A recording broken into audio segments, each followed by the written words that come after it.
Claudia बच गई थी, लेकिन वो अब अपना ज्यादातर टाइम कॉफिन में ही बिताती थी। ड्यूलैक इससे बहुत चिंतित होता है क्योंकि क्लॉडिया अब कुछ खा भी नहीं रही थी, लेकिन हम लेस्टैट को उतना टेंस्ड नहीं देखते हैं। टू देयर सरप्राइज उन्हें पता चलता है कि क्लॉडिया तो सिर्फ स्टारवेशन का नाटक कर रही थी और हर रात वो एक्चुअली में हंट करने निकलती थी। क्लॉडिया को दोनों रेड हैंडेड पकड़ लेते हैं और इस बात के लिए उसे बहुत डांटते भी है। उसे ये पूछा जाता है कि उसने लोगों को मार के डेड बॉडीज का क्या किया, और इस पे क्लॉडिया कहती है कि उसने डेड बॉडीज को अच्छे से नदी किनारे छिपा दिया है, और वो भी टाउन के बाहर जहां कोई उसे ढूंढ नहीं पाएगा। बट स्टिल ड्यूलैक और लेस्टैट को डर था कि तूफान आने से मिट्टी बह जाएगी एंड फिर डेड बॉडी ऊपर आने लग जाएंगी, सभी लोग देख लेंगे उसको। इनफैक्ट यही होता है और पुलिस वालों को लाशें मिल जाती हैं। और मैं आपको बता दूं कि यहाँ कोई एक दो लाशें नहीं थी, बल्कि 50 से भी ज्यादा लाशें थीं। नाउ ऑफ कोर्स ड्यूलैक और लेस्टैट इससे बहुत ज्यादा घबरा जाते हैं, but somehow they fix the matter. लेकिन क्लॉडिया इतनी बदमाश थी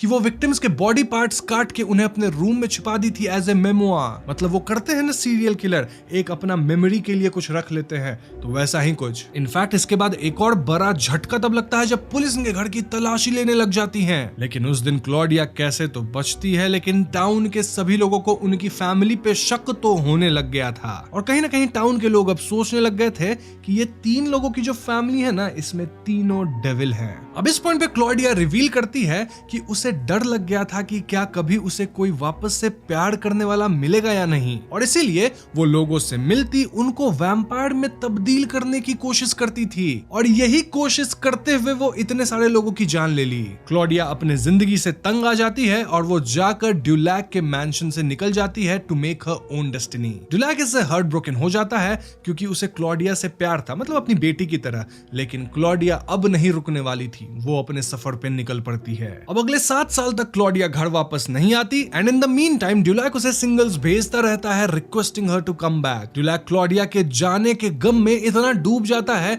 कि वो अब लेस्टैट के साथ भी बातें नहीं करता। लेस्टैट को इससे बुरा लगता है और ऐसे में लेस्टैट अपना अफेयर एंटोनीट के साथ वापस शुरू कर देता है। और आपको मैंने पिछली वीडियो में बताया था कि एक बार लेस्टैट चीट किया था ड्यूलैक पे, हाँ इसी से किया था, एंटोनीट से। तो धीरे धीरे ड्यूलैक और लेस्टैट दूर होने लग गए थे and that was quite evident. अब यहाँ से हमें क्लॉडिया के जर्नी के बारे में दिखाया जाता है, जहाँ वो अब दुनिया को जानने के लिए, नॉलेज पाने के लिए सब जगह घूम रही थी। ऐसे में एक रोज जब वो लाइब्रेरी से निकलती है तो उसको एक लड़का बुली करने लगता है। ऐसे में क्लॉडिया को एक और वैम्पायर ब्रूस बचाता है और दोनों साथ में बुली का शिकार करते हैं। बट दोस्तों ब्रूस एक अच्छा आदमी नहीं होता। इनफैक्ट ब्रूस यहाँ क्लॉडिया को सेक्सुअली असॉल्ट भी करता है, जिससे क्लॉडिया काफी हेल्पलेस फील करती है। अब क्लॉडिया को कहीं ना कहीं समझ आ रहा था कि दुनिया उतनी भी अच्छी नहीं है जितनी उसने सोच रखी थी। मतलब इवन दो क्लॉडिया पावरफुल है, बट उससे भी पावरफुल क्रीचर्स हैं जो अपने से कमजोर का शिकार करते रहते हैं। और देखा जाए तो क्लॉडिया भी वही कर रही थी ना, पहले अपने से कमजोर लोगों का शिकार कर रही थी।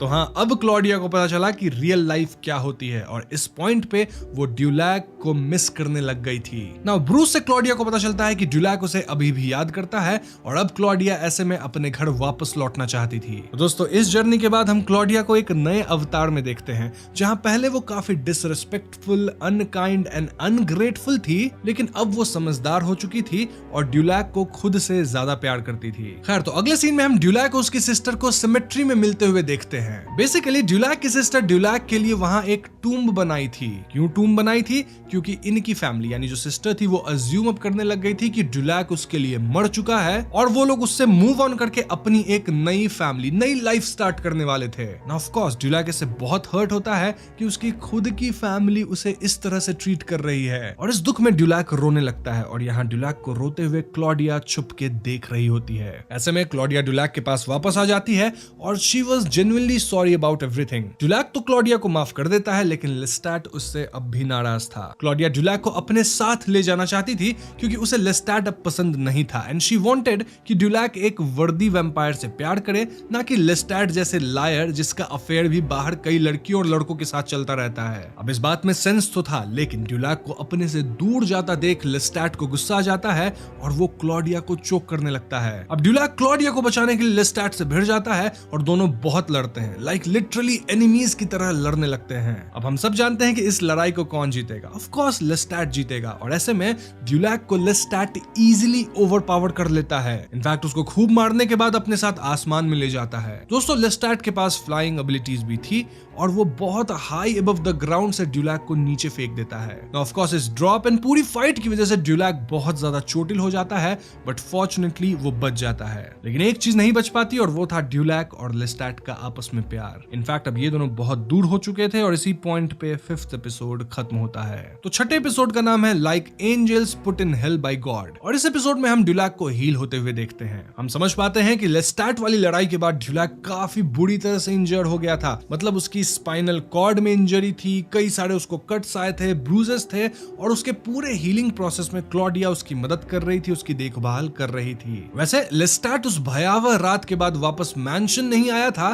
क्योंकि उसे बहुत बुरा लग रहा था कि वो ड्यूलैक को इतना पीटा, उसके साथ ऐसे बर्ताव किया। लेस्टैट इन दोनों को गिफ्ट्स वगैरह भेजता रहता था ताकि ये लोग लेस्टैट को माफ कर दें, लेकिन ये दोनों लेस्टैट से बहुत ही ज्यादा गुस्सा थे। सबसे ज्यादा तो क्लॉडिया गुस्सा थी क्योंकि उसे ड्यूलैक से बहुत ज्यादा प्यार था, और अगर लेस्टैट ड्यूलैक को इस तरह से मारा है तो ऑफ कोर्स वो लेस्टैट को हेट करेगी ही। अब यहाँ पे हम ड्यूलैक और क्लॉडिया को साथ रहते हुए देखते हैं और दोनों काफी अच्छा बॉन्ड भी कर रहे थे। तो एक रात लेस्टैट इनसे मिलने आता है और वो ड्यूलैक के लिए गिफ्ट भी लाता है, लेकिन क्लॉडिया उसे दरवाजे से ही चले जाने को कह देती है। लेस्टैट फिर भी हार नहीं मानता और एक दिन फिर वो इन दोनों के लिए रोल्स रॉयस कार लेके आता है। दोनों फिर भी नहीं मानते, पर ड्यूलैक लेस्टैट के इस डेडिकेशन को देखकर कहीं ना कहीं कमजोर पड़ने लग गया था, बिकॉज पहले तो दोनों काफी अच्छा बॉन्ड शेयर करते थे ना। खैर एक दिन इवनिंग में लेस्टैट ड्यूलैक को एक रिकॉर्ड भेजता है जहां उसने खुद एक सॉन्ग कंपोज किया था, लेकिन सॉन्ग को गाया था एंटनीट ने।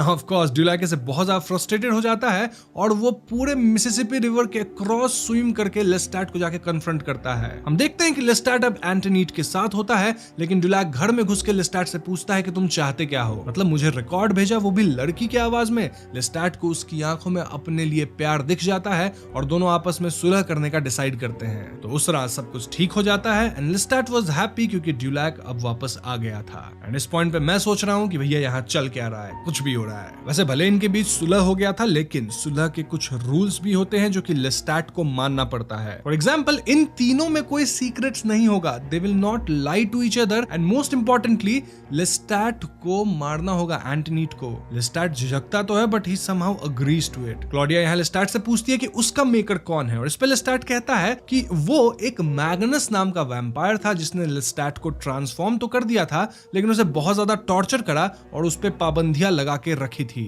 इस सीन से हम ये समझ पाते हैं कि लेस्टैट इतना क्रूल एंड प्राइमल इंस्टिंक्ट वाला वैम्पायर इसलिए था क्योंकि उसके लाइफ में उसको हमेशा दर्द, कष्ट और प्यार तो कभी नहीं मिला। इसलिए जब ड्यूलैक ने उसे अपनाया तो वो कभी भी ड्यूलैक को नहीं जाने देना चाहता था। ऐसा है तो फिर चीट क्यों कर रहा था? बहुत कॉन्ट्राडिक्शंस है दोस्तों। अब ड्यूलैक भी कहीं ना कहीं ये बात समझ पाता है और वो लेस्टैट से दोबारा प्यार करने लगता है, ठीक पहले की तरह। ड्यूलैक क्लॉडिया और लेस्टैट के बीच सुलह भी कराने की कोशिश करता है, पर दोनों एक दूसरे को पसंद नहीं करते थे and that was quite evident. दोनों फेक कर रहे थे कि हाँ ठीक है हम दोनों एक दूसरे के साथ अच्छे हैं, क्योंकि ये दोनों ड्यूलैक को पसंद करते थे और ड्यूलैक के लिए ही दोनों आपस में बना के चल रहे थे। तभी एक शाम लेस्टैट क्लॉडिया को एक कटा हुआ उंगली गिफ्ट करता है, डिपिक्टिंग कि उसने एंटनीट को मार दिया है। क्लॉडिया इससे खुश हो जाती है क्योंकि कहीं ना कहीं लेस्टैट अब बदलने लग गया है। स्टिल दोनों के बीच तनाव और झगड़े तो होते ही रहते थे, और भैया अगर दो लोग एक दूसरे को पसंद नहीं करते हैं तो वो कितने ही दिन तक एक दूसरे को झेल पाएंगे। तो हाँ, कहीं ना कहीं इनका पेशेंस टेस्ट तो हो रहा था। अब आगे हमें यह पता चलता है कि लेस्टैट अब भी झूठ ही बोल रहा था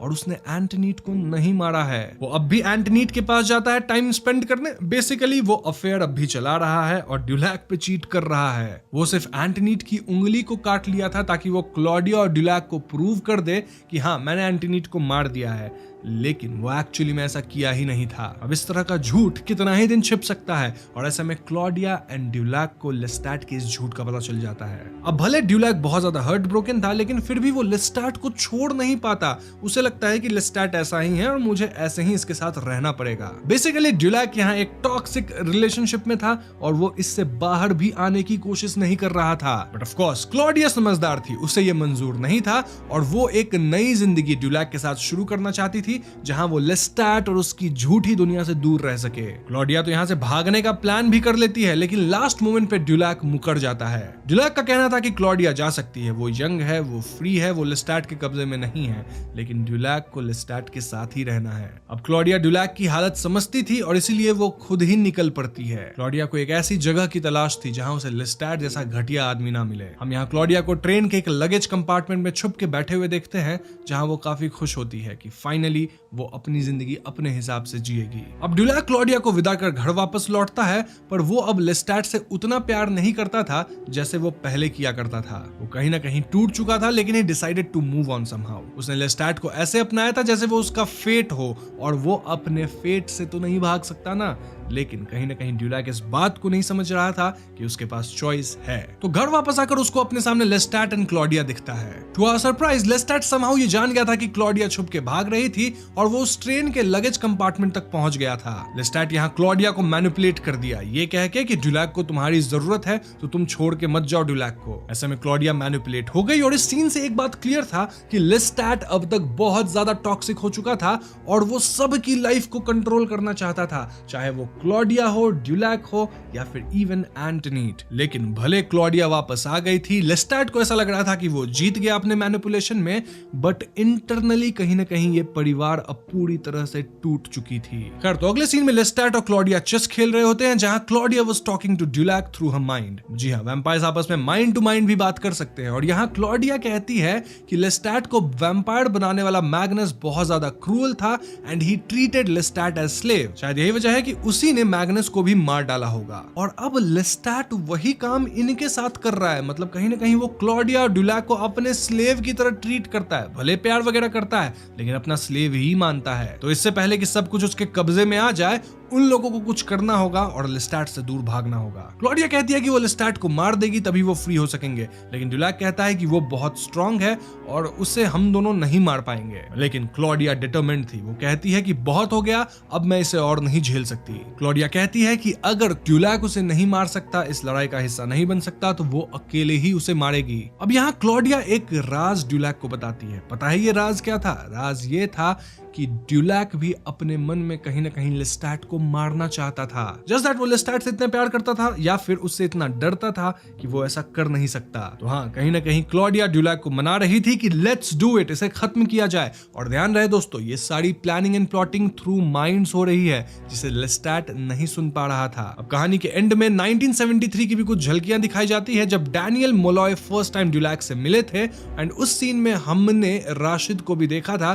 जो अब ड्यूलैक का हेल्पर कम सर्वेंट था। तो क्या है राशिद का राज और कैसे दो वैम्पायर्स मिलकर लेस्टैट जैसे शातिर वैम्पायर को मारेंगे? चलिए जानते हैं सीजन के 7th as well as last episode में, जिसका नाम है द थिंग ले स्टिल। तो इस एपिसोड की शुरुआत में हम जर्नलिस्ट को ड्यूलैक से पूछते हुए देखते हैं कि क्या किसी इमॉर्टल बीइंग यानी वैम्पायर को मारा जा सकता है? ड्यूलैक कहता है कि हाँ, इसके कई तरीके होते हैं, जैसे कि वैम्पायर को मृत आदमी के शरीर से खून पिला दो तो वो मर जाएगा, या फिर उसे आग में जलाकर या सनलाइट में रख दो तो वो जल जाएगा। और एक और तरीका है कि वैम्पायर का सर धड़ से अलग कर दो, इससे भी वो मारे जाते हैं। अब हम सब जानते हैं कि ड्यूलैक और क्लॉडिया कहीं ना कहीं लेस्टैट को मारने की सोच रहे थे, लेकिन ड्यूलैक के मन में अब भी कसमकश थी कि क्या वो अपने ही निर्माता को मार सकता है? क्या वो और क्लॉडिया लेस्टैट जैसे ताकतवर वैम्पायर का सामना कर सकते हैं? इन शॉर्ट, ड्यूलैक काफी ज्यादा डाउटफुल था। अब ड्यूलैक और क्लॉडिया दिन प्रतिदिन लेस्टैट को मारने का प्लान बनाते हैं, और प्लान मोस्टली क्लॉडिया ही बना रही थी, ड्यूलैक बस उसका साथ दे रहा था। अब भले तीनों साथ रहते थे, यानी ड्यूलैक, क्लॉडिया, लेस्टैट साथ में एक जगह रहते थे, लेकिन ड्यूलैक और क्लॉडिया मन में बातें करते और कहीं न कहीं लेस्टैट को हेट करने लग गए थे। क्लॉडिया के प्लान के अनुसार वो जानबूझकर घर में एक कैंसर पेशेंट को बुला लाती है जो मरने वाला होता है। लेस्टैट को पता नहीं होता और उसे लगता है ये कोई रैंडम आदमी है जो उनके डोर पे devil go back to hell का लेटर रखने आया था। लेस्टैट गुस्से में कुछ सुने बिना ही उसे बाइट कर लेता है, but he spills out the blood saying कि ये पॉइजनस ब्लड है। ये करके क्लॉडिया का उद्देश्य ये था कि लेस्टैट डर जाए, मतलब टाउन के लोगों से डर जाए, क्योंकि ऑफ कोर्स लोगों को लगता है कि ये लोग डेविल हैं और अब लोग किसी भी हद तक जाएंगे इन तीनों को खत्म करने के लिए। और कहीं ना कहीं ये प्लान थोड़ा काम भी करता है, ऑल्दो लेस्टैट को नहीं पता था कि ये सब क्लॉडिया प्लान करी थी, उसका किया धरा था ये। तो क्लॉडिया सबके सामने प्रस्ताव रख देती है कि हम यहाँ से जाएंगे, और क्योंकि हम यहाँ से जाने ही वाले हैं तो लेट्स थ्रो अ पार्टी जहां टाउन के सारे लोग आएंगे और सेलिब्रेट करेंगे, फीस्ट करेंगे। इस पे लेस्टैट कहता है कि हम लोग यहाँ से जाएंगे, दैट इज ओके, लेकिन टाउन के लोग हमारी पार्टी में क्यों आएंगे? वो लोग लिटरली हमसे डरते हैं, हमें डेविल मानते हैं। इस पे क्लॉडिया कहती है कि पूरा टाउन हमारे बारे में बातें करता है कि हमारे पास सीक्रेट्स हिडन है, जैसे कि हमारे पास किसी तरह का फाउंटेन ऑफ यूथ है, और हम इन्हीं सीक्रेट्स का लालच देकर सबको अपने घर बुलाएंगे। इनफैक्ट वो इन्हीं लोगों में से कुछ लोगों को चुनेंगे जिनका वो शिकार करेंगे और उन्हें हंट करने में बहुत मजा आएगा। अब जैसे ही हंट की बात होगी, वो भी ऐसे मास हंट की, तो लेस्टैट को तो अच्छा लगेगा ही। तो लेस्टैट बिना सोचे ये प्लान को बोलता है कि बहुत बढ़िया है, एग्जीक्यूट किया जाए। तो तीनों डिसाइड करते हैं कि they will throw Mardi Gras ball, जो कि साल में एक बार होता है, और यहाँ पार्टी का जो होस्ट होता है वो किंग ऑफ मार्डी ग्रास जैसा ड्रेस करता है। लेस्टैट को यह आइडिया अच्छा लगता है, लेकिन बस प्रॉब्लम एक थी कि इस पार्टी के लिए उन्हें सेनेटर से परमिशन लेनी पड़ेगी। तो ऐसे में तीनों सेनेटर के पास चले जाते हैं परमिशन लेने के लिए। सेनेटर उनसे कहते हैं कि ये पॉसिबल नहीं है, क्योंकि इसमें सिर्फ इन्फ्लुएंशियल लोग ही ये पार्टी रखवा सकते हैं, कोई आम इंसान नहीं। लेस्टैट कहता है कि अरे मैं भी इन्फ्लुएंशियल हूँ, मैं हूँगा किंग ऑफ मार्डी ग्रास, और इस बात पे सेनेटर उस पे हंसता है और कहता है कि तुम होगे किंग। ऑफ कोर्स ये बात लेस्टैट को चुभ जाती है। भले लेस्टैट यहाँ कुछ कहता नहीं, लेकिन वो अंदर ही अंदर गुस्सा तो हो ही गया था। खैर थोड़ी बातचीत के बाद वो लोग सेनेटर को लालच देकर ये पार्टी अपने घर रखवा ही लेते हैं। तो आगे ये पूरा मैंशन मार्डी ग्रास बॉल के लिए सज उठा था, और लेस्टैट यहाँ सबके कॉस्ट्यूम को चूज कर रहा था, और हम देख पाते हैं कि वो कुछ ज्यादा ही खुश था। लेस्टैट और ड्यूलैक के बीच भी दूरियां कम होने लग गई थी, लेकिन क्लॉडिया अपना मकसद नहीं भूली थी। क्लॉडिया यहाँ केमिस्ट के पास जाके लॉडेनम और आर्सेनिक लाती है। ये ऐसे दो केमिकल्स हैं जिन्हें मिक्स करने से जहर बनता है। क्लॉडिया का प्लान था कि वो पार्टी में किसी को जहर दे देगी, देन वही जहरीला खून जब लेस्टैट पिएगा तो वो भी मारा जाएगा। खैर यहाँ से कहानी वापस से प्रेजेंट टाइम में आती है, जहाँ पे जर्नलिस्ट राशिद को बार बार देख रहा था। बेसिकली जर्नलिस्ट ये सोच रहा था कि मैंने 1973 के दौरान भी राशिद को देखा था, और अगर राशिद एक इंसान है, वैम्पायर नहीं है, तो वो अब तक एज क्यों नहीं किया। ये सोचने वाली बात तो वाकई है, और दोस्तों इसका रीजन मैं आपको आगे जरूर दूंगा। Now again going into the past, जहाँ पे मार्डी ग्रास बॉल का दिन आ जाता है और सब कुछ सही चल रहा था। मतलब लोग आए थे, गेस्ट आए थे, सभी लोग एंजॉय कर रहे थे, एंड लेस्टैट एंड ड्यूलैक भी साथ में डांस करते हैं, जहाँ ड्यूलैक वाज अगेन फॉलिंग फॉर लेस्टैट। ये दोनों वापस से किस वगैरह करने लगते हैं, लेकिन क्लॉडिया बात को संभाल लेती है। एज एक्सपेक्टेड लेस्टैट राजा बन जाता है,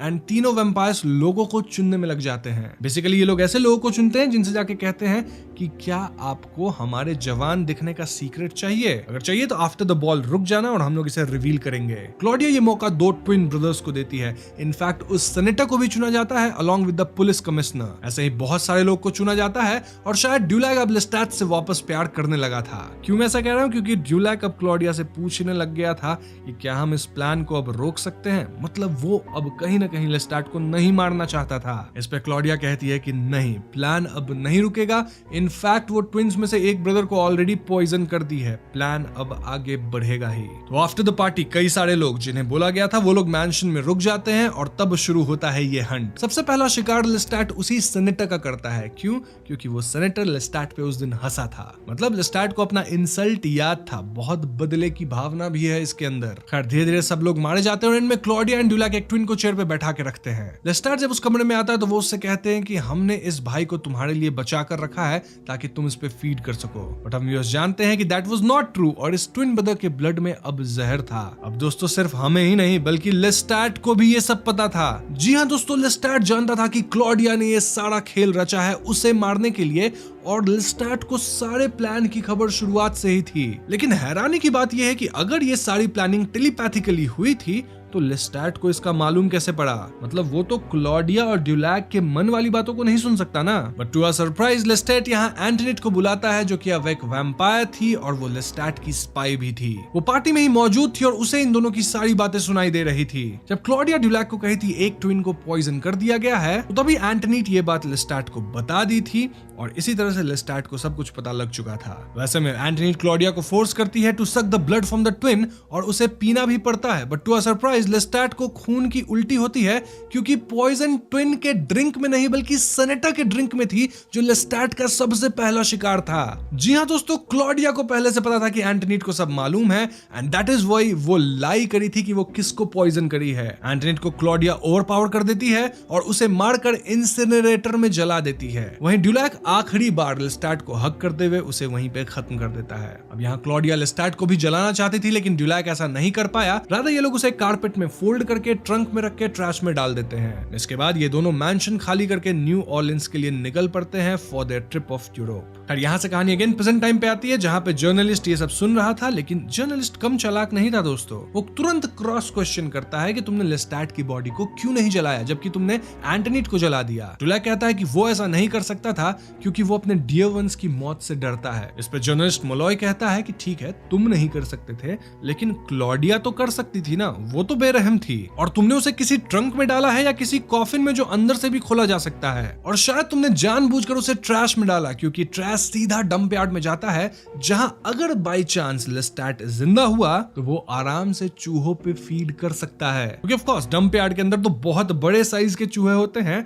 और ये बात ड्यूलैक से अच्छा कौन जान सकता है, क्योंकि ड्यूलैक खुद भी तो रैट्स वगैरह पे फीड करता है ना। इनफैक्ट क्लॉडिया के डायरी के पेजेस ऐसे फटे क्यों हैं जैसे किसी ने इसे जानबूझकर सीजर से परफेक्ट काटा हो। अब इन सब क्रॉस क्वेश्चन का ड्यूलैक जवाब नहीं दे पाता, बट हमें एक फ्लैशबैक में दिखाया जाता है जहां सच में वो कॉफिन डंप यार्ड में थी और अंदर से एक हाथ निकलकर एक चूहे को उठा लेता है, इंडिकेटिंग कि हो सकता है लेस्टैट अब भी जिंदा हो। क्लॉडिया लेस्टैट को जला सकती थी लेकिन ड्यूलैक उसे गुस्से में चोक कर दिया था। बेसिकली ड्यूलैक यहाँ पूरी तरह से रिफ्यूज कर दिया था कि वो लेस्टैट को आग नहीं लगाएगा। ड्यूलैक यहाँ लेस्टैट की मौत पे काफी रोया था और यही सब क्लॉडिया के डायरी से हटाया गया था। खैर जर्नलिस्ट मुलॉय को इस पॉइंट पे गुस्सा आ जाता है। क्यों? क्योंकि ड्यूलैक कहीं ना कहीं उससे बातें छिपा रहा था और मुलॉय यहाँ झूठ सुनने के लिए थोड़ी आया है। मतलब 1973 में भी जब ड्यूलैक मुलॉय को बुलाया था तो उससे झूठी बातें कहा था। वैसे मुलॉय यहाँ ड्यूलैक को इंसल्ट करने लगता है, सेइंग कि तुम अब भी मुझसे चीजें छिपा रहे हो। और तभी हम राशिद को पीछे हवा में उड़ते हुए देखते हैं। इनफैक्ट राशिद का आई कलर ब्राउन हो जाता है ठीक ड्यूलैक की तरह, और वो कहता है कि मिस्टर जर्नलिस्ट आपको सिर्फ आधा सच पता है, पूरा पता होता तो आप कभी भी ड्यूलैक को ऐसे दोष नहीं दे पाते।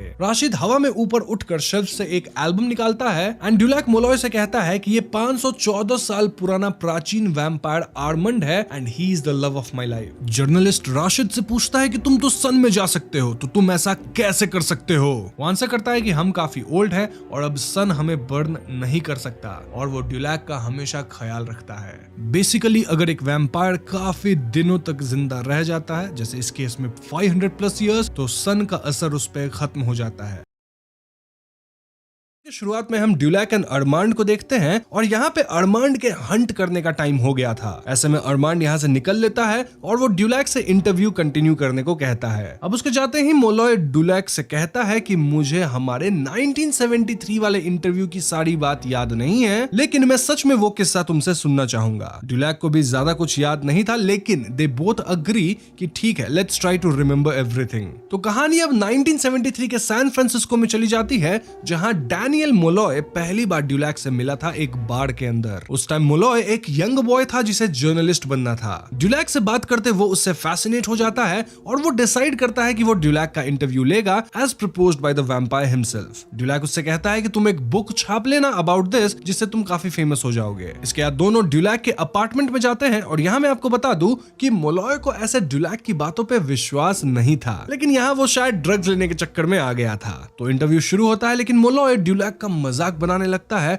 और उसे सीरियसली नहीं लेता। तब ड्यूलैक को उसे डराना पड़ता है अपने फैंग्स को दिखा के, मतलब वो वैम्पायर वाले दांत दिखा के। ये देखते ही मुलॉय डर जाता है एंड देन एक्चुअली में वो इंटरव्यू शुरू करता है। हम देखते हैं कि पूरे इंटरव्यू में ड्यूलैक लेस्टैट के बारे में खराब बातें ही बोल रहा था, जबकि हम सब जानते हैं कि प्रेजेंट इंटरव्यू में ड्यूलैक लेस्टैट के बारे में खराब बातें नहीं बोला। देन यहाँ ड्यूलैक क्लॉडिया के बारे में भी कहता है, लेकिन हम व्यूअर्स देख पाते हैं कि मुलॉय बहुत ज्यादा ड्रग्स के इन्फ्लुएंस में होता है and he start saying wrong things about them.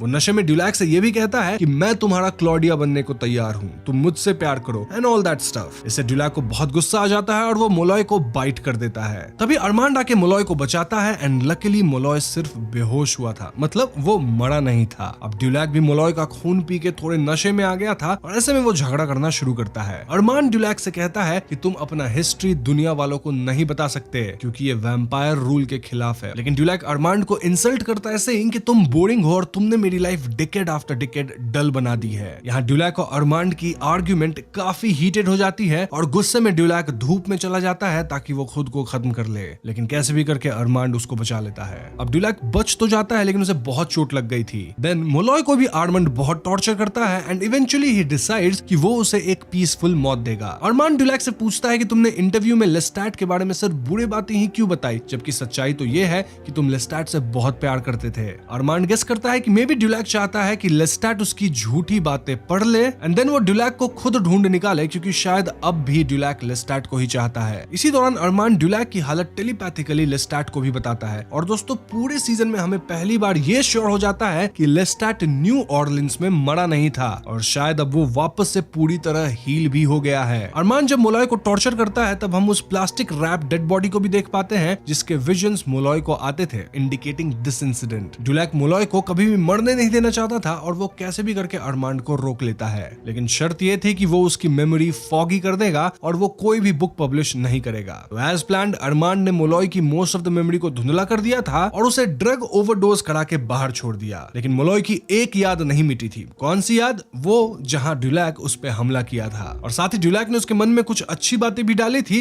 ताकि मोलॉय ये ना सोचे कि वो एक खराब जर्नलिस्ट है। बेसिकली ऐसी बातें कि तुम बहुत कामयाब बनोगे, तुम अच्छे हो, ताकि उसको चीयर अप कर सके, उसका मोरल बूस्ट हो जाए। तो इसी के साथ सैन फ्रांसिस्को में 1973 के अंदर जो मोलॉय और ड्यूलैक की इंटरव्यू हुई थी उसकी सारी डिटेल्स हमें इस एपिसोड में दे दी गई। साथ ही यहाँ एक बहुत बड़ी चीज कंफर्म कर दी गई है कि लेस्टैट अब भी जिंदा है। तो अब कहानी प्रेजेंट में आती है जहां मोलॉय ड्यूलैक से पूछता है कि ठीक है, तुमने मेरी मेमोरीज को मिटाई थी, दैट इज ऑल गुड, लेकिन तुम्हारी मेमोरीज भी इतनी फॉगी क्यों है? उसे क्यों मिटाई गई? मतलब हम दोनों मिल के वहीं तक याद कर पा रहे हैं जहां तक तुमने मुझे बाइट किया था, तो ये थोड़ा फिशी नहीं हो गया? अब ये बात सुनकर ड्यूलैक भी सोच में पड़ जाता है और तभी अरमांड अपने हंट से वापस आता है एंड ही आस्क्स कि पेरिस का सफर कैसा चल रहा है। इस पर ड्यूलैक कहता है कि हम पेरिस का नहीं, सैन फ्रांसिस्को की बातें कर रहे हैं एंड ही आल्सो आस्क कि तुमने मोलॉय की यादें क्यों मिटाई थी। इस पर अरमांड कहता है कि मैंने ये सोच के इसकी याददाश्त मिटाई थी कि ये लड़का हमारे बाद में काम आएगा एंड वी ऑल नो कि ये सरासर झूठ है।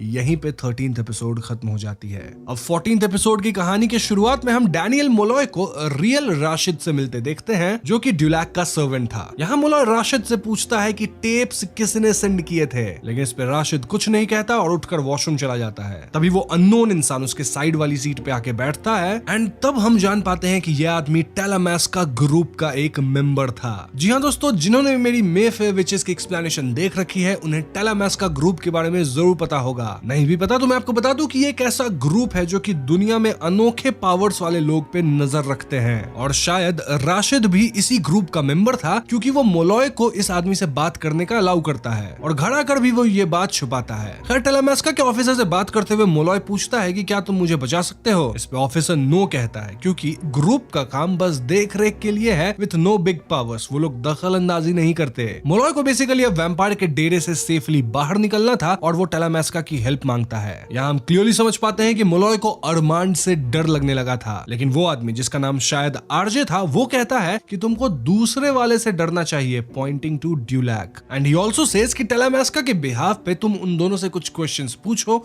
और यही हम चाहते हैं। अब यहाँ से सीन शिफ्ट होकर वापस से पास्ट में जाती है, यानी पेरिस की कहानी, जहाँ सैंटियागो और पूरा कविन छुप छुप कर क्लॉडिया की डायरी पढ़ रहा होता है। ये लोग ना सिर्फ ड्यूलैक एंड क्लॉडिया के खिलाफ षड्यंत्र रच रहे थे बल्कि ये लोग काफी डिग डीप कर रहे थे ताकि वो पता कर सके कि क्या लेस्टैट अब भी जिंदा है। देन एज ड्यूलैक सजेस्टेड कि सैंटियागो को नीचा दिखाओ और उसे इनकॉम्पिटेंट प्रूव कर दो। अब वैसा तो यहाँ कुछ हो नहीं रहा था। इनफैक्ट सैंटियागो तो अपना परफॉर्मेंस और भी बेहतरीन ही कर रहा था। नाउ कमिंग टू क्लॉडिया, उसे अपने जीवन का सच्चा प्यार मिल चुका था और ये वही सेम लेडी थी फ्रॉम द शॉप जिसका नाम है मैडलिन। तो होता यह है कि एक रात मैडलिन अपने शॉप पर कुछ कर रही होती है कि उसकी 3 लोगों से बहस हो जाती है। ऐसे में वो लोग मैडलिन की दुकान में घुस जाते हैं और उनमें से 2 लड़का उसके साथ गलत करने की कोशिश करता है। तभी क्लॉडिया आकर तीनों बुलीज का शिकार करके मैडलिन को बचा लेती है, रिवीलिंग हर ट्रू सेल्फ। और देखा जाए तो ये वैम्पायर वाले लॉ का एक रूल ब्रेक हुआ। यहाँ पे दोनों क्लोज आते हैं और मैडलिन भी अब क्लॉडिया के साथ रहना चाहती है और मैडलिन डिसाइड करती है कि वो भी अब वैम्पायर बन जाएगी। ये सब जानने के बाद ड्यूलैक गुस्सा तो करता है लेकिन उसे भी फील होता है कि क्लॉडिया को भी तो कंपेनियन की जरूरत है ना। तो वो अरमांड से कहता है कि तुम मैडलिन को वैम्पायर में बदल दो क्योंकि ड्यूलैक के अंदर लेस्टैट का खून था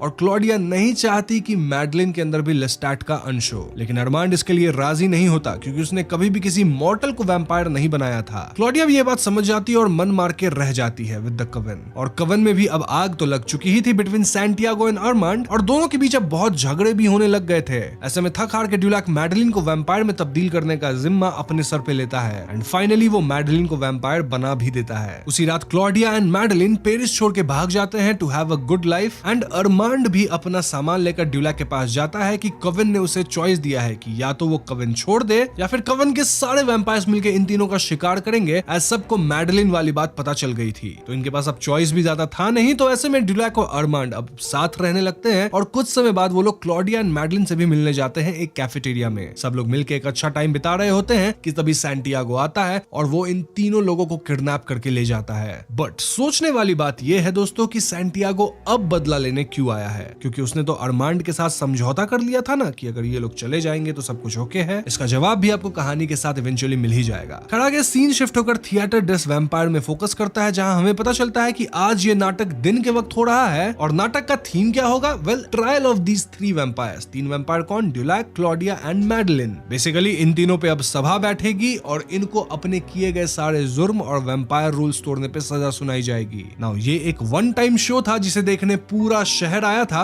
और एज यूजुअल सब लोगों के लिए ये एक एक्ट था, लेकिन हमें तो मालूम है कि आज कुछ बहुत बुरा होने वाला है और जो होता है स्टेज पे वो रियल होता है। नाउ टू आवर सरप्राइज हम यहाँ लेस्टैट डी लायन काउंट को भी अपने ट्रू फॉर्म में वापस देखते हैं। जी हाँ दोस्तों, इस सुनवाई में खुद लेस्टैट शामिल होगा और वो अपने साथ हुए अन्याय का बदला लेगा और यहीं पे ये वाली एपिसोड भी खत्म हो जाती है। अब अगले एपिसोड के शुरुआत में हम ड्यूलैक, क्लॉडिया और मैडलिन को बैग में बंधा हुआ पाते हैं, जहां इन्हें कवन के लोग काफी ब्रूटली टॉर्चर कर रहे थे। बेसिकली कवन के लोग इन्हें बहुत मारते पीटते हैं, देन पब्लिक के सामने लाकर बिठा देते हैं स्टेज पर। उन पे एक्यूजेशन था कि उन्होंने एंटनीट की हत्या की है एंड लेस्टैट को भी जान से मारने की कोशिश करी है। अब अपने बचाव में अगर ये अक्यूज्ड कुछ बोलने भी जाते तो इनके माइंड्स को डिसओरिएंट कर दिया जाता था, जिससे इन तीनों को काफी तकलीफ होती थी। सैंटियागो पूरे शान से इन लोगों का पास्ट पढ़ता और तो और क्लॉडिया के डायरी को भी उसने ऑडियंस में पास कर दिया था ताकि सब लोग इसे पढ़ सके। यहाँ इन 3 लोगों के एंकल्स को भी काट दिया गया था ताकि ये लोग चल भी ना सके और सबको उनकी ये हालत देखकर बड़ा मजा आ रहा था,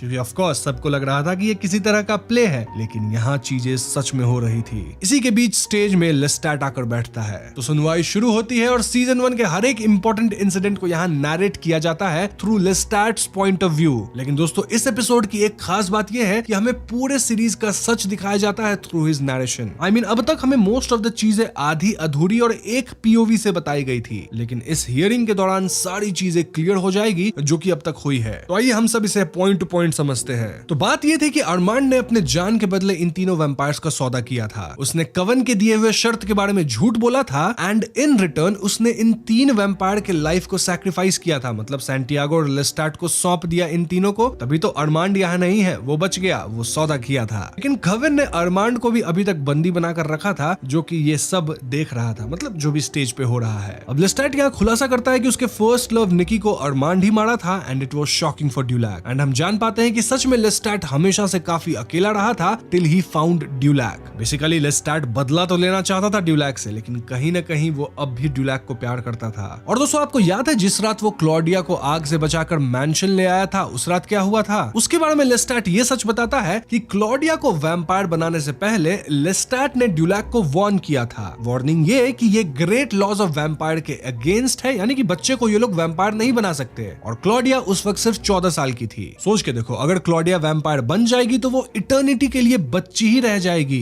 भले उसका माइंड एज करेगा, यानी कि वो एडल्ट हो जाएगी, लेकिन वो दिखने में तो बच्ची जैसी ही दिखेगी ना, और दुनिया उसे बच्ची जैसा ही ट्रीट करेगी। और ये चीज आगे क्लॉडिया के लिए प्रॉब्लम बन सकती है। देखा जाए तो लेस्टैट वाज राइट और इसलिए शायद वो क्लॉडिया को वैम्पायर बनाना नहीं चाहता था। लेकिन ड्यूलैक उसे वचन देता है कि अगर लेस्टैट क्लॉडिया को वैम्पायर बना दे तो ड्यूलैक उसे कभी छोड़ के नहीं जाएगा, वो हमेशा लेस्टैट के पास रहेगा। अब क्योंकि लेस्टैट को अकेलापन से बहुत डर लगता था तो वो मान गया। ये बातें क्लियर करना इसलिए जरूरी था क्योंकि अब तक हम सिर्फ ड्यूलैक का ही साइड जानते थे, जहां वो क्लॉडिया को चाहता था, लेस्टैट इनके बीच में आता था, लेस्टैट ही बुरा था। लेकिन अब हम लेस्टैट की साइड को भी सुन पा रहे हैं, जहां ड्यूलैक भी कुछ अच्छा नहीं दिख रहा। इनफैक्ट लेस्टैट तो यहाँ सबके सामने ये भी कह देता है कि सिर्फ ड्यूलैक को पनिशमेंट मत दो, मुझे भी दो, क्योंकि अंततः मैंने ही क्लॉडिया को वैम्पायर बनाया। नाउ एक और इंसिडेंट जब ड्यूलैक और लेस्टैट की भयानक वाली लड़ाई हुई थी। हम बस ये जानते हैं कि ड्यूलैक बहुत पिट गया था, लेकिन एक्चुअली में फाइट के दौरान लेस्टैट भी काफी पिटा था। इनफैक्ट ड्यूलैक कई बार लेस्टैट पे भारी पड़ रहा था। बीच फाइट में लेस्टैट ड्यूलैक से कहता भी है कि मैं लड़ना नहीं चाहता, लेकिन ड्यूलैक इतना गुस्से में था कि वो लेस्टैट को धमकी दिया। धमकी है कि मैं तुम्हें मार दूंगा और जिस हाथ से तुमने क्लॉडिया को चोक किया मैं उसे भी काट दूंगा। इनफैक्ट जब लेस्टैट पूछा कि क्या तुम मुझे छोड़ रहे हो, तो इस पे ड्यूलैक हाँ कहा और तभी लेस्टैट गुस्सा हुआ था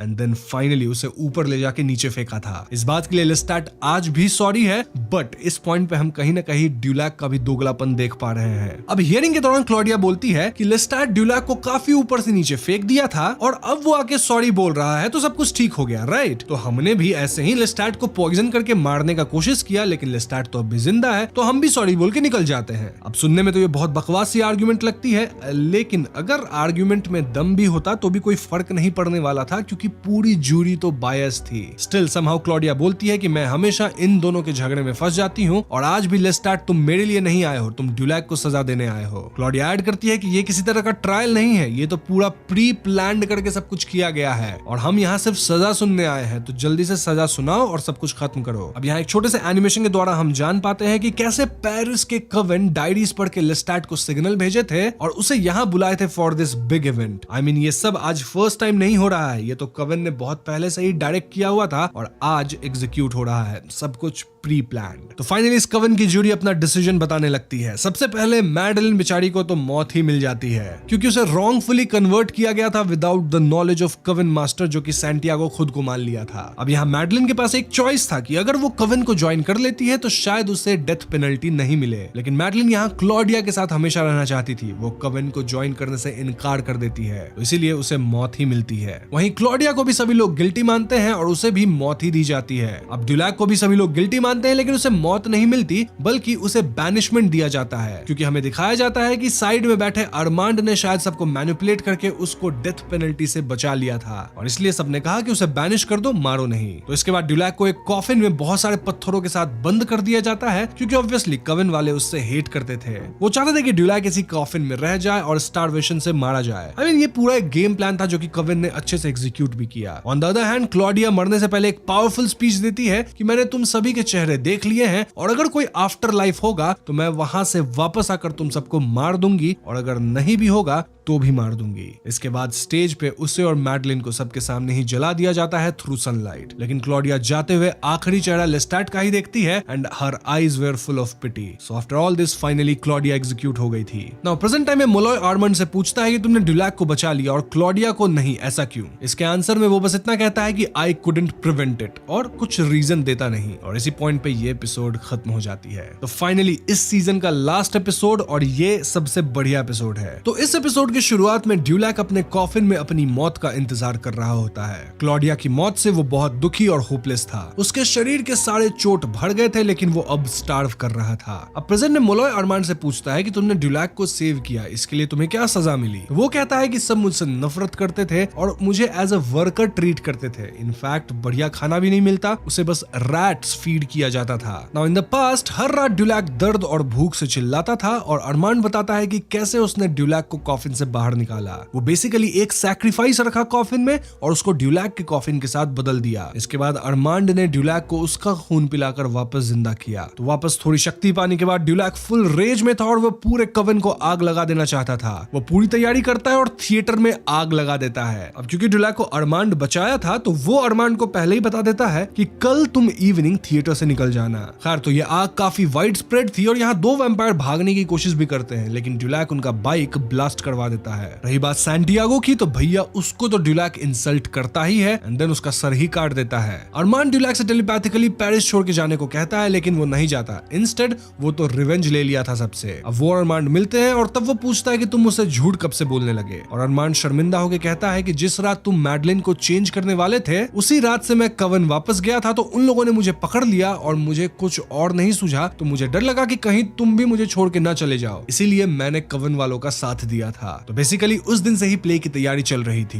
ड्यूलैक पूछता है कि क्या तुमने भी लेस्टैट के साथ प्ले रिहर्स किया था? इस पर अरमांड कहता है कि वो लोग रिहर्स करे थे, मैं तो बस अपने कॉफिन में जाके लेटा था टू अवॉइड दिस। इस पर ड्यूलैक अरमांड से कहता है कि क्या तुमने एक बार भी नहीं सोचा कि तुम मुझसे सच कह दो, मुझे धोखा ना दो? लेकिन अरमांड तो बस शर्मिंदा था। वो कहता है कि मैं पूरी लाइफ इसकी भरपाई नहीं कर सकता हूँ and tell me if there is something I can do. ये सुनने के बाद ड्यूलैक अपने कॉफिन में वापस चला जाता है, सेइंग कि शाम होगी तो मुझे उठा देना। अब ड्यूलैक और अरमांड लेस्टैट से मिलने जाते हैं and he was sitting in makers room. Dulac उसे वही मार देना चाहता था, लेकिन समहाउ वो ऐसा नहीं कर पाता। रादर वो अरमांड को किस करता है, डिपिक्टिंग कि अब वो अपनी पूरी लाइफ अरमांड के साथ ही रहेगा। और देखा जाए तो ये लॉस लेस्टैट का ही हुआ है, वो जीत के भी हार गया और कवन से भी तो बदला ड्यूलैक ने ले ही लिया। तो ये सब सुनकर लेस्टैट कहता है कि मैं देखता हूँ कि कब तक ये कंपेनियनशिप चलती है। तो इसके बाद ड्यूलैक हमेशा के लिए पेरिस से चला जाता है, ऑब्वियसली विद अरमांड। और तब से 77 इयर्स हो चुके हैं, मतलब अभी तक ड्यूलैक अरमांड के साथ ही रह रहा है and although he is broken he is still happy. Now present time में हम देखते हैं कि राशिद मोलॉय को सुबह का न्यूज़पेपर देने आया होता है, जिसके साथ एक एनवेलप भी होता है। मोलॉय उसको देखता है और कुछ सवाल पूछना शुरू करता है। लाइक जब ड्यूलैक पहली बार हंट करता है बार के एक सेल्समैन को, तब तुमने कहा था कि तुम्हें लेस्टैट ने टेलीपैथिकली कहा था कि तुम उसे डरा रहे हो, लेकिन वो तो तुम्हारा मेकर था ना, तो तुम्हें कैसे पता कि वो क्या सोच रहा है? ड्यूलैक इस बात को कैजुअली उड़ा देता है, ऐसे कि शायद मैंने गलत बोला था और उसने मुझे ये बात कान में बोली होगी। अब मोलॉय दूसरा क्वेश्चन पूछता है कि तुमने ये कहा था कि कवन का एक आदमी सैम ट्रायल के दौरान अरमांड के सीट के सामने सामने खड़ा था, लेकिन फिर तुमने ये भी कहा कि वो तुम्हें लेकर नीचे गया to put you in a coffin, तो वो एक ही समय में दोनों जगह कैसे हो सकता है? इस पर ड्यूलैक कहता है कि वो वैम्पायर है ना, तो शायद इसलिए वो फास्ट मूवमेंट कर सकता है। Molloy agrees to it. और तो और दोनों कभी सैम को देखे भी नहीं थे आफ्टर द फायर, एज वो थिएटर से भाग गया था। मोलॉय एक और सवाल पूछता है कि कितने सोल्जर न्यू ऑरलिंस में आए थे? इस पर ड्यूलैक कहता है कि आई डू नॉट नो। और यहाँ ड्यूलैक थोड़ा हैरान भी होता है कि मोलॉय ऐसे बेतुके सवाल क्यों कर रहा है। फाइनली मोलॉय मुद्दे की बात पे आता है और वो कहता है कि देखो, मुझे लगता है कि उस दिन थिएटर में ट्रायल के दौरान अरमांड के अलावा एक और आदमी भी था जो तुम्हें बचा सकता था, and he was none other than Lestat himself. और अरमांड तो अभी कन्फेस भी किया है कि लेस्टैट भी ड्यूलैक को बचाने की कोशिश करता था। जी हाँ दोस्तों, लेस्टैट ने ही ड्यूलैक को डेथ पेनल्टी से बचाया था by using his mind control technique, और उसका पूरा क्रेडिट अरमांड ले रहा था।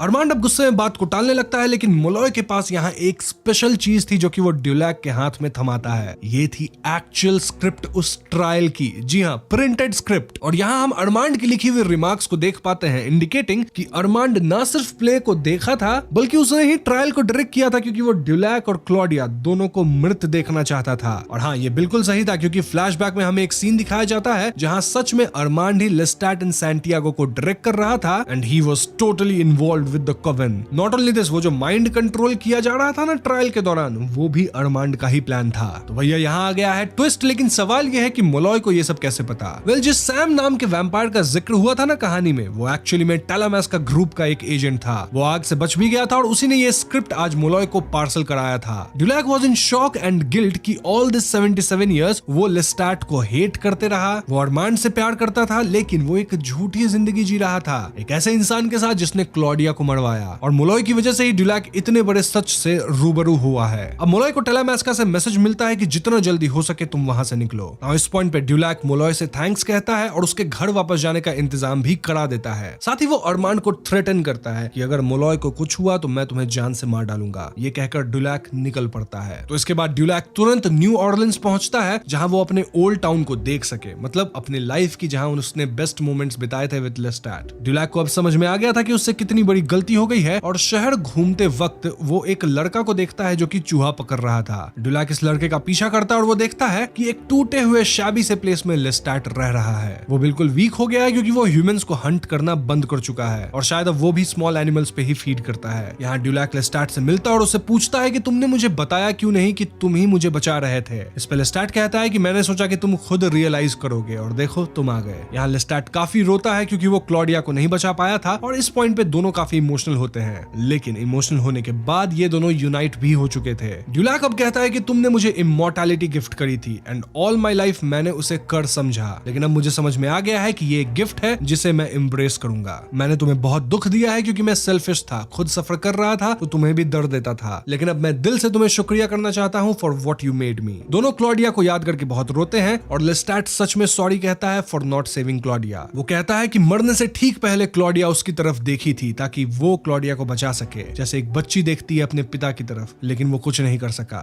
अब यहाँ से कहानी थोड़ी आगे बढ़ जाती है, देन डैनियल मोलॉय पे फोकस करती है, जिसने अब तक अपनी बुक पब्लिश कर दी है। एंड ऑफ कोर्स ये book one of the best seller बन चुकी है। नाउ ड्यूलैक सभी वैम्पायर्स का रिएक्शन सुन पाता है अबाउट हिज बुक, एंड बहुत सारे वैम्पायर्स इसे क्रिटिसाइज कर रहे होते हैं। Now to our surprise Molloy भी अब ड्यूलैक से टेलीपैथिकली बात कर रहा होता है, एंड दिस इंडिकेट्स कि जाते जाते शायद अरमांड ने मोलॉय को भी वैम्पायर बना दिया होगा। नाउ मोलॉय अगेन ड्यूलैक के बारे में बुक पब्लिश करना चाहता है, और इस पे ड्यूलैक कहता है कि मैं अब कोई बुक नहीं छापना चाहता। देन ड्यूलैक सारे वैम्पायर्स को टेलीपैथिकली मैसेज भेजता है कि सुनो सब लोग, जो भी मेरे बारे में बुरा कह रहे हो, मैं तुम सबको बता दूं कि मैं दुबई में रहता हूं, और अगर तुम सब में हिम्मत है तो मेरे अपार्टमेंट में आओ और मुझसे मुकाबला करो, लेकिन तब तक आई ओन द नाइट। तो पहले एपिसोड का नाम है इन थ्रोज ऑफ इंक्रीजिंग वंडर, और यहाँ कहानी की शुरुआत में हम डैनियल मोलॉय नाम के एक जर्नलिस्ट से मिलते हैं, जिन्हें लुइस द पॉइंट ड्यूलैक नाम के एक व्यक्ति से पार्सल आया था। उस पार्सल में हम एक लेटर देखते हैं जो कि एक इनविटेशन लेटर था फ्रॉम ड्यूलैक। साथ ही यहाँ कुछ कैसेट टेप्स थे जिन्हें देख के मोलॉय हैरान हो जाता है। अगले सीन में मोलॉय उन टेप्स को चलाता है, जिससे हमें पता चलता है कि बैक इन 1973 मोलॉय ने इस पार्सल सेंडर ड्यूलैक का इंटरव्यू करा था, जो कि एक वैम्पायर था। वैम्पायर ने मोलॉय को वापस अपने पास दुबई बुलाया है और मोलॉय उसे विजिट करने का डिसाइड करता है। तो इसके बाद हम मोलॉय और वैम्पायर को साथ में बातें करते हुए देखते हैं। और दोस्तों यहाँ मैं आपको बता दूं कि यूजुअली हमें वैम्पायर्स एक टिपिकल वे में दिखाए जाते हैं, जैसे उनका स्किन एकदम पेल व्हाइट होगा, लेकिन डुलैक वैसा बिल्कुल भी नहीं था। रादर डुलैक बिल्कुल एक आम इंसान की तरह था with dark complexion and curly hairs. और इससे हम ये भी समझ पाते हैं कि डुलैक अफ्रीकन अमेरिकन ओरिजिन का है। खैर इनकी बातचीत से हम ये समझ पाते हैं कि मोलॉय ने अपनी 1973 वाली इंटरव्यू स्टोरी दुनिया को नहीं बताई थी और इस बात से डुलैक नाखुश था। यही वजह है कि डुलैक वापस अपना इंटरव्यू देना चाहता था ताकि इस बार मोलॉय उसकी कहानी को एज बुक पब्लिश करे। इनफैक्ट मोलॉय इसके लिए मान भी जाता है। तो यहाँ से हम वैम्पायर लुइस पॉइंट डुलैक के पास्ट लाइफ स्टोरी के बारे में जान पाते हैं, जो कि हमारी मेन स्टोरी है। तो कहानी 1910 के न्यू ऑरलिंस में शुरू होती है, जब डुलैक एक नॉर्मल ह्यूमन था और वो रेड लाइट एरिया में एज पिंप काम करता था। इससे पहले डुलैक के पिता का शुगर प्लांटेशन था, लेकिन पिता की मौत के बाद डुलैक को ये धंधा करना पड़ रहा था। वहीं डुलैक का भाई पॉल जीसस में बहुत मानता था और इसीलिए वो डुलैक के काम को पाप मानता था। ऐसे में एक दिन डुलैक और पॉल के बीच मिडिल ऑफ द स्ट्रीट में ही लड़ाई हो जाती है और तभी एक वैम्पायर की नजर डुलैक पे पड़ती है। इस वैम्पायर का नाम था लेस्टैट लायन काउंट और हम लेस्टैट को उसी रेड लाइट एरिया में एक बार में बैठा पाते हैं। लेस्टैट यहाँ लिली नाम की लड़की के साथ बैठा था जिसे डुलैक पसंद करता था। इवेंचुअली हम रियलाइज करते हैं कि लेस्टैट को लिली से ज्यादा डुलैक में इंटरेस्ट था और वो डुलैक से दोस्ती करना चाहता था। खैर अगले दिन हम डुलैक को बार में कुछ अमेरिकन के साथ पोकर खेलते हुए देखते हैं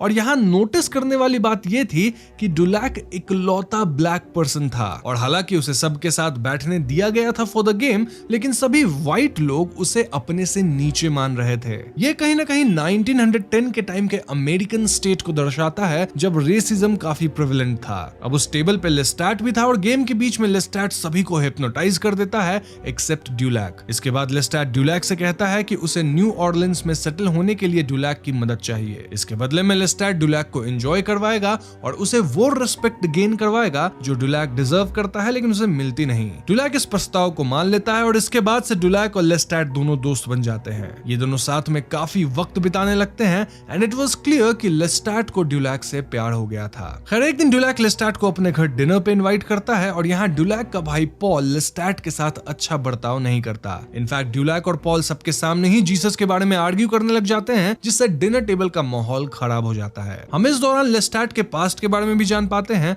जहां उसका बचपन उतना अच्छा नहीं बीता था because of his strict father and brother. अब डिनर का माहौल तो खराब हो ही गया था और ऐसे में डुलैक लेस्टैट को उसके घर छोड़ने जाता है। यहाँ लेस्टैट डुलैक को अपने घर के अंदर बुलाता है, जहाँ लेस्टैट, डुलैक और लिली इंटीमेट होते हैं। लेस्टैट यहाँ लिली को ट्रिक करके सुला देता है, जिसके बाद डुलैक और लेस्टैट इंटीमेट होते हैं। यहाँ लेस्टैट डुलैक के गर्दन को बाइट कर लेता है as a kind of marking और इस बात को डुलैक समझ नहीं पाता। यहाँ शायद डुलैक को ये रियलाइज हो गया था कि वो होमोसेक्सुअल है और इसी एम्बैरेसमेंट में वो लेस्टैट के घर से निकल लेता है, डिसाइडिंग कि वो लेस्टैट से दोबारा कभी नहीं मिलेगा। यहाँ से सीन शिफ्ट होकर डुलैक की बहन ग्रेस की शादी में आता है, जहाँ सभी लोग बहुत खुश होते हैं। हम डुलैक को सबके साथ बॉन्ड करते हुए देखते हैं and he was really very happy. तो वेडिंग के बाद डुलैक और उसका भाई पॉल सनराइज देखने अपने घर के छत पे जाते हैं और यहाँ वो कई टॉपिक्स पे बात करते हैं। पॉल डुलैक से कहता है कि लेस्टैट एक डेविल की तरह है जिससे डुलैक को दूर रहना चाहिए। अब ऐसा कहने के ठीक बाद पॉल एकदम से रूफ के एज पे जाता है और वहां से कूद के खुद को खत्म कर लेता है। अब हमें ये तो नहीं बताया जाता कि पॉल ऐसा क्यों किया, लेकिन कहानी की शुरुआत से ही पॉल पूरी तरह नॉर्मल नहीं था। I mean, वो काफी डिल्यूजनल था और खुद से बातें करता रहता था। पॉल को कभी कभी विस्पर्स भी सुनाई देती थी, तो हो सकता है इन्हीं कारणों की वजह से पॉल ऐसा कदम उठाया। इनकेस आप सोच रहे हो कि इसमें लेस्टैट का किसी भी तरह से हाथ है, तो मेरे हिसाब से ऐसा बिल्कुल नहीं है, क्योंकि ऑथर खुद इस बात को क्लियर करी है कि लेस्टैट का पॉल की मौत में कोई हाथ नहीं था। खैर अब डुलैक अपने भाई की मौत से बहुत दुखी होता है और यहाँ उसकी माँ डुलैक पे ही दोष डालती है, सेइंग कि डुलैक ही पॉल को कुछ हर्टफुल कहा होगा जिससे पॉल ऐसा कदम उठाया। ऐसे में डुलैक अब बहुत अकेला फील कर रहा होता है, पर उसे न जाने क्यों अपने कानों में लेस्टैट की आवाज सुनाई देने लगती है, who was saying come to me. Dulac इससे बहुत परेशान हो जाता है और ऐसे में वो सीधा लिली के पास जाता है, जहां उसे पता चलता है कि लिली 2 हफ्ते पहले मारी जा चुकी है। इसके बाद ड्यूलैक चर्च पहुंचता है to confess all his sins, लेकिन लेस्टैट चर्च पहुंच के दोनों फादर्स को मारकर उनका खून पी जाता है। ये सब देख ड्यूलैक डर जाता है, पर लेस्टैट उससे अपने प्यार का इजहार करता है। वो कहता है कि तुम बहुत अच्छे इंसान हो, पर किसी को तुम्हारी कदर नहीं है। ऐसे में तुम मेरे पास आओ and I will give you the respect you deserve. अब क्योंकि ड्यूलैक अकेला था, वल्नरेबल था और कहीं ना कहीं लेस्टैट से प्यार करता था,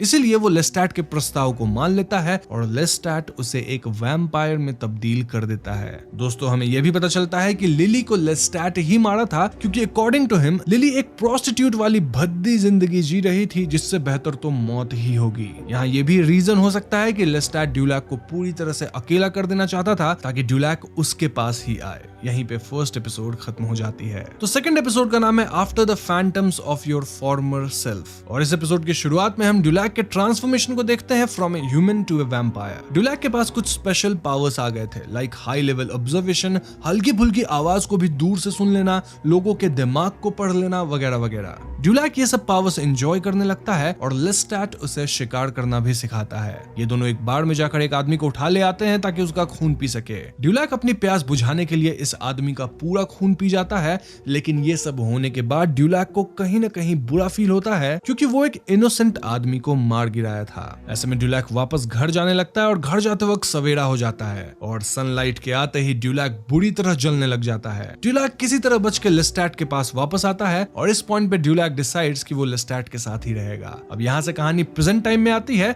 जहाँ ड्यूलैक जर्नलिस्ट से बातें करते हुए लंच कर रहा होता है और ड्यूलैक यहाँ एक ब्लड पाउच से खून पीता है। इसके बाद ड्यूलैक एक स्मॉल फॉक्स का खून पीता है। इनफैक्ट वो एक आदमी का भी खून पीता है, जिसे वो मारता नहीं बल्कि उसकी मर्जी से उसका खून पी रहा था। बदले में शायद ड्यूलैक उस आदमी की देखभाल करता हो फाइनेंशियली और इन सम अदर वे। बेसिकली ड्यूलैक अब रैंडमली हंट नहीं करता, क्योंकि उसे आज भी ये बात याद थी कि कैसे वो एक इनोसेंट इंसान की जान लिया था। खैर, यहाँ से कहानी वापस पास्ट में जाती है, जहाँ हम कुछ इंसिडेंट्स देख पाते हैं। फॉर एग्जाम्पल, एक बार ड्यूलैक अपनी माँ से मिलने उनके घर जाता है, जहाँ वो अपनी बहन से भी मिलता है and she was pregnant with twins. इसके पैरेलल में ड्यूलैक एक व्हाइट मैन के साथ शहर में बिजनेस स्टार्ट करता है। इनफैक्ट वो एक चीफ आर्किटेक्ट से प्रोजेक्ट डिस्कस भी करता है। ये आर्किटेक्ट एक रेसिस्ट व्हाइट मैन था और इसी फ्रस्ट्रेशन में ड्यूलैक इस आदमी को मार देता है। ऐसे में लेस्टैट ड्यूलैक पे भड़कता है, क्योंकि ड्यूलैक की ये हरकत इन्हें बड़ी मुसीबत में डाल सकती थी। ड्यूलैक भी लेस्टैट की बात से अग्री करता है। इनफैक्ट उसे थोड़ा बुरा भी लगता है। खैर, काफी समय बाद ड्यूलैक वापस अपनी बहन के घर जाता है, जहां उसकी बहन के ट्विंस बच्चे थोड़े बड़े हो गए थे। इनफैक्ट बहन थर्ड चाइल्ड से भी ब्लेस हुई थी। ग्रेस ड्यूलैक के हाथ में अपना बच्चा सौंपकर नीचे किसी काम से चली जाती है और यहाँ ड्यूलैक को अर्ज होता है कि वो उस बच्चे का खून पी जाए, क्योंकि बच्चे का खून काफी वार्म एंड फ्रेश होता है। ये सीन काफी टेंस्ड हो जाती है, लेकिन ड्यूलैक समहाउ अपने डिजायर को सप्रेस करता है ताकि वो बच्चे को मार न दे। ये बात कहीं ना कहीं ड्यूलैक को एक सदमे की तरह लगती है और ड्यूलैक खुद को एक टेरिबल पर्सन मानने लग गया था। इसके बाद लेस्टैट एंड ड्यूलैक डिसाइड करते हैं कि वो लोग सब कुछ से ब्रेक लेके रोम विजिट करेंगे, क्योंकि लेस्टैट को सिंगिंग एंड ओपेरा का बहुत शौक था। इस जर्नी के दौरान ड्यूलैक लेस्टैट का सर्वेंट बनने का नाटक करता है, ताकि ये लोग किसी भी तरह की कॉन्फ्लिक्ट्स को अवॉइड कर सके। तो आगे ये दोनों ओपेरा सुन रहे होते हैं और परफॉर्मेंस के दौरान लेस्टैट को मेल सिंगर पे गुस्सा आने लगता है। क्यों? क्योंकि ये सिंगर कई बार ऑफ नोट जा रहा था और इस छोटी सी बात के लिए लेस्टैट इस मेल सिंगर को मारने की ठान लेता है। ऑफ कोर्स ड्यूलैक को ये सही नहीं लगता, लेकिन वो लेस्टैट से कुछ कहता भी नहीं है। तो उस रात लेस्टैट उस सिंगर को अपने कमरे में ये बहाना देके बुलाता है कि वो सिंगर को कुछ नोट्स प्रैक्टिस करवाएगा, और जब सिंगर आता है तो लेस्टैट उसका खून पी के उसे मार डालता है। ये भयावह दृश्य ड्यूलैक को बिल्कुल पसंद नहीं आता और ऐसे में ड्यूलैक की लेस्टैट से बहस हो जाती है। ड्यूलैक की मोरालिटी अब उससे सवाल करने लग गई थी कि उनका ये हंट करना कहां से कहां तक जायज है। इसी पॉइंट पे सेकंड एपिसोड खत्म हो जाती है। अब तीसरे एपिसोड का नाम है is my very nature that of a devil, और इस एपिसोड की शुरुआत में हम ड्यूलैक और लेस्टैट को पार्क बेंच पे बैठे बात करते देखते हैं और इनकी डिस्कशन यही थी कि वैम्पायर्स का इनोसेंट लोगों को अपनी सर्वाइवल के लिए मारना कहां से कहां तक जस्टिफाइड है। ड्यूलैक ऑफ कोर्स इसको सही नहीं मानता था, वहीं लेस्टैट के हिसाब से हंटिंग एक आर्ट की तरह है। ऐसे में ड्यूलैक फाइनली कहता है कि एटलीस्ट हम एक काम कर सकते हैं कि हम उन्हीं लोगों को हंट करेंगे जो कि एनी हाउ बुरे लोग हैं and they are not fit for the society. इस पे लेस्टैट आर्ग्यू करता है कि तुम कौन होते हो डिसाइड करने वाले कि इनोसेंट कौन है और गिल्टी कौन। लेस्टैट ऑफ कोर्स इस आइडिया से उतना ओके नहीं था, स्टिल वो उसे ट्राई करने का सोचता है। नाउ सुनने में भले ये आइडिया एकदम सही है, लेकिन रियलिटी में ये बिल्कुल फेल हो जाती है। क्यों? क्योंकि मोरालिटी बेसिस पे ये जज करना कि कौन गिल्टी है और कौन इनोसेंट, वेल ये काफी डिफिकल्ट चॉइस होता है। सो इट वाज क्लियर कि लेस्टाट तो रैंडमली ही हंट करेगा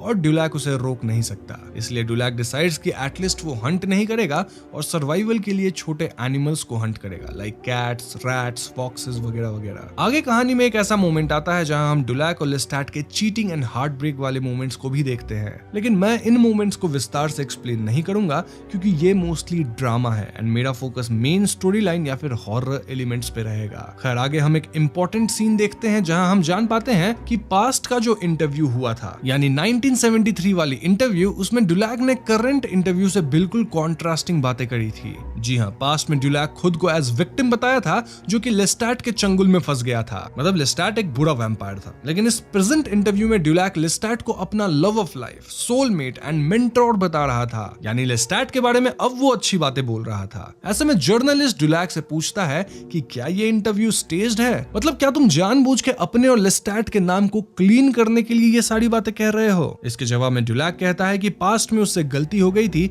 जहां वो सब कुछ रिहर्स करके बोला था ताकि वो लेस्टाट का नाम खराब कर सके। लेकिन अब ड्यूलैक को इतना समझ आ गया है कि उसे सच बोलना चाहिए और इसीलिए प्रेजेंट इंटरव्यू में वो सिर्फ सच बोल रहा है। यह सुनकर जर्नलिस्ट अपने पुराने कैसेट टेप्स को डस्टबिन में डाल देता है, विच इंडिकेट्स कि जर्नलिस्ट ड्यूलैक को कंप्लीटली ट्रस्ट करता है। ऑल्दो यहाँ हम व्यूअर्स के लिए सोचने वाली बात ये जरूर है कि ड्यूलैक ऐसा क्यों किया था, मतलब पास्ट में वो झूठ क्यों बोला था। मूविंग ऑन, ड्यूलैक आगे बताता है कि एक रात वो अपनी बहन के घर जाता है ताकि वो अपनी बहन के बच्चों से मिल सके और उन्हें प्रेजेंट्स दे सके। दोस्तों यहाँ मैं ये भी मेंशन कर दूं कि ड्यूलैक अब तक टाउन में काफी फेमस एंड वेल्दी हो गया है और वो जिस बार में पोकर खेलने जाता था ना, उसने उसको खरीद भी लिया है। वैसे इस सब चक्कर में ड्यूलैक अब अपनी फैमिली से न के बराबर मिलता है, जिससे ड्यूलैक की माँ और बहन बहुत नाराज हैं। खैर जब ड्यूलैक अपनी बहन ग्रेस के घर जाता है तो उसकी माँ ड्यूलैक को डेविल कह के संबोधित करती है, जिससे ड्यूलैक का दिल टूट जाता है। इनफैक्ट यहाँ ड्यूलैक को बच्चों से भी नहीं मिलने दिया जाता और इस फ्रस्ट्रेशन में ड्यूलैक घर का दरवाजा को किक करता है,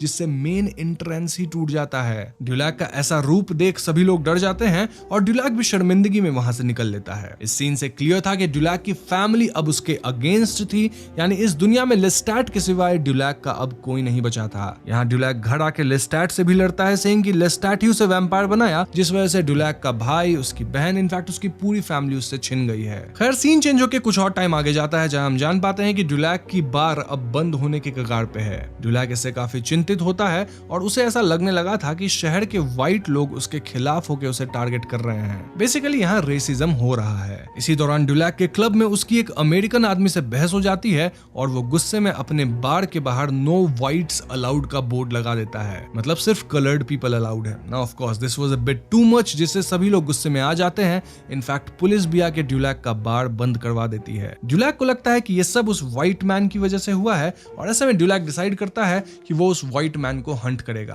तो उस रात ड्यूलैक उस व्हाइट मैन के घर में घुस जाता है, जिसके बाद वो ना सिर्फ उस आदमी को मारता है बल्कि उसके कटे फटे शरीर को टाउन में पब्लिक डिस्प्ले पे लगा देता है। और यहाँ उसने साइन बोर्ड भी डाल दिया था which was saying white only. इसका परिणाम ये होता है कि ब्लैक एंड व्हाइट कम्युनिटी के बीच दंगा फसाद शुरू हो जाता है, जिसमें पूरा शहर जलता है। इस पॉइंट तक ड्यूलैक को अपनी गलती समझ आ गई थी और शायद इसीलिए वो लोगों को बचाने शहर में दौड़ पड़ता है, लेकिन अंततः वो सिर्फ क्लॉडिया नामक एक छोटी बच्ची को बचा पाता है और तीसरा एपिसोड यहीं पे खत्म होता है। अब फोर्थ एपिसोड का नाम है the ruthless pursuit of blood with all a child's demanding. इस एपिसोड में कहानी प्रेजेंट टाइम में आती है जहां जर्नलिस्ट को बताया जाता है कि ड्यूलैक आज रेस्ट कर रहे हैं तो वो इंटरव्यू नहीं देंगे, लेकिन जर्नलिस्ट उसका लाइब्रेरी कम आर्काइव देख सकता है जहां उसे क्लॉडिया के विषय में और जानने को मिलता है। तो यहाँ से हम ड्यूलैक की कहानी क्लॉडिया के पॉइंट ऑफ व्यू से देखते हैं। सो क्लॉडिया को आग से बचाने के बाद ड्यूलैक उसे अपने मैंशन पे लेके आता है। क्लॉडिया यहाँ जिंदा तो थी लेकिन वो बुरी तरह से जल चुकी थी। ऐसे में ड्यूलैक लेस्टैट से रिक्वेस्ट करता है कि वो क्लॉडिया को मरने से बचा ले by making her a vampire. Lestat यहाँ ऐसा करने से हेजिटेट कर रहा था, लेकिन ड्यूलैक की बुरी मेंटल कंडीशन को देख वो मान जाता है। बस फिर क्या था, लेस्टैट क्लॉडिया को वैम्पायर बना देता है और हम भी ऐसा होते देख पाते हैं। खैर तो अब क्योंकि क्लॉडिया छोटी थी, ड्यूलैक उसे अपनी बच्ची की तरह पालने लग जाता है। ड्यूलैक के लिए क्लॉडिया ही सब कुछ थी। इनफैक्ट लेस्टैट भी क्लॉडिया को अपना लिया था। यानी देखा जाए तो अब ये काइंड ऑफ 3 लोगों की फैमिली बन गई थी। अब ड्यूलैक और लेस्टैट मिलकर क्लॉडिया को हंट हंट करना सिखाते हैं and to our surprise Claudia इस नई लाइफ के लिए बहुत एक्साइटेड थी। इनफैक्ट वो लोगों को हंट करने में काफी रूथलेस थी। हम व्यूअर्स ये भी क्लियरली समझ पाते हैं कि क्लॉडिया के आने से इन दोनों की जिंदगी में एक नई खुशी आ गई है। ड्यूलैक, क्लॉडिया और लेस्टैट एक साथ रहते, खेलते कूदते, हंसी मजाक करते और आराम से अपना जीवन जीने लगे। जहां ड्यूलैक क्लॉडिया को मोरालिटी, वर्च्यूज एंड पेशेंस जैसी अच्छी बातें सिखा रहा था, वहीं लेस्टैट उसको रोमांस एंड इंटीमेसी वगैरह सिखा रहा था। क्लॉडिया दोनों के लिए बहुत मायने रखती थी, लेकिन किसे पता था कि ये सब तूफान से पहले की शांति थी। तो एक दिन क्लॉडिया हंट के दौरान एक कपल को इंटीमेट होते देखती है और उसे तब समझ आता है कि ये लव एंड रोमांस क्या है। ऐसे में जल्दी क्लॉडिया को अपने शहर के एक यंग कार्टमैन से प्यार हो जाता है जिसका नाम चार्ली था। चार्ली और क्लॉडिया छुप छुप के मिलने लगते हैं एंड डेट्स वगैरह पे जाने लगते हैं। एक शाम जब क्लॉडिया और चार्ली इंटीमेट होते हैं तो अनजाने में क्लॉडिया चार्ली के नेक को बाइट कर लेती है, जिससे चार्ली की मौत हो जाती है। क्लॉडिया को यह समझ ही नहीं आता कि वो अपने लाइफ के फर्स्ट लव को ऐसे कैसे मार सकती है और इसी थॉट के कारण क्लॉडिया को काफी गिल्ट होता है। क्लॉडिया यहाँ लेस्टैट से रिक्वेस्ट करती है कि आप चार्ली को भी एक वैम्पायर बना दो, लेकिन लेस्टैट क्लियरली कहता है कि वो जिंदा लोगों को ही वैम्पायर बना सकता है, ना कि ऐसे लोगों को जो ऑलरेडी मर गए हैं। तो यस, न चाहते हुए भी क्लॉडिया को अपने लवर को अपनी आंखों के सामने जलते हुए देखना पड़ता है, व्हिच वाज ब्रूटल। ऐसे में क्लॉडिया डिसाइड्स कि उसका जीना भी व्यर्थ है और इसीलिए वो सनलाइट में जाने का डिसाइड करती है। हम देखते हैं कि क्लॉडिया अपना हाथ सनलाइट में डालती है, जिससे उसकी हाथ जलने लग गई थी।